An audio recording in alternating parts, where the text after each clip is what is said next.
that the session is coming to an end. Mr. Speaker, we are not sitting pretty with our staff. They have not been paid office operations. The Parliamentary Service Commission have found it not unwise, and it is disappointing that the commissioners are not here, Mr. Speaker. Salaries have been not paid for our workers. Our landlords are closing our county offices across the 47 counties, Mr. Speaker, sir. There is no money. Virtually the service providers want to auction the Senate furniture that has been put in most of our offices, Mr. Speaker.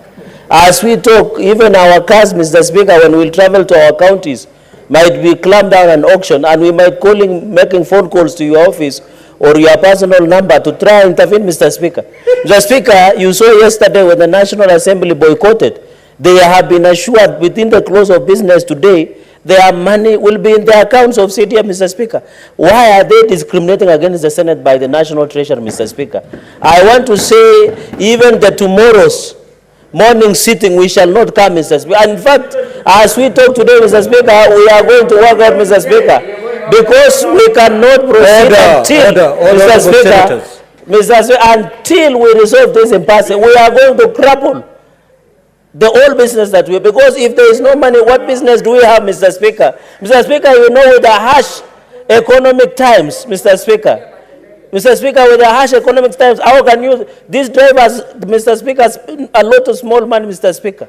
When they drive us and they're angry, they can drive us out of the roads and cause accidents, Mr. Speaker. Mr. Speaker, even our secretaries, our personal assistant, Mr. Speaker, can you lead us and listen to our cries, Mr. Speaker? This Senate has ever come under attack in the year 2018-2019. And it is you, Speaker, who led us all the way to Milimani High Court when we were filing against non-concurrence of 24 legislation, Mr. Speaker, by the National Assembly. Mr. Speaker, I would have expected the National Assembly to also boycott and be in solidarity with us the way we were in solidarity with them yesterday, Mr. Speaker.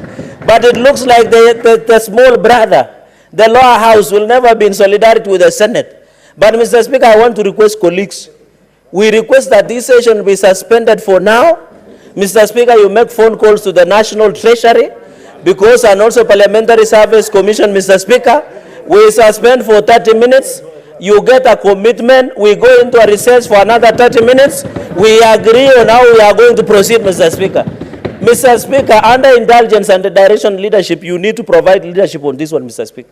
I don't think you will be sitting pretty. I can tell you, you'll have to switch your phone, because we will call incessantly. We will also give your number to our workers, our staff, so that they call and explain the situation, Mr. Speaker. Because vitu kwa ground is different, Mr. Speaker, sir.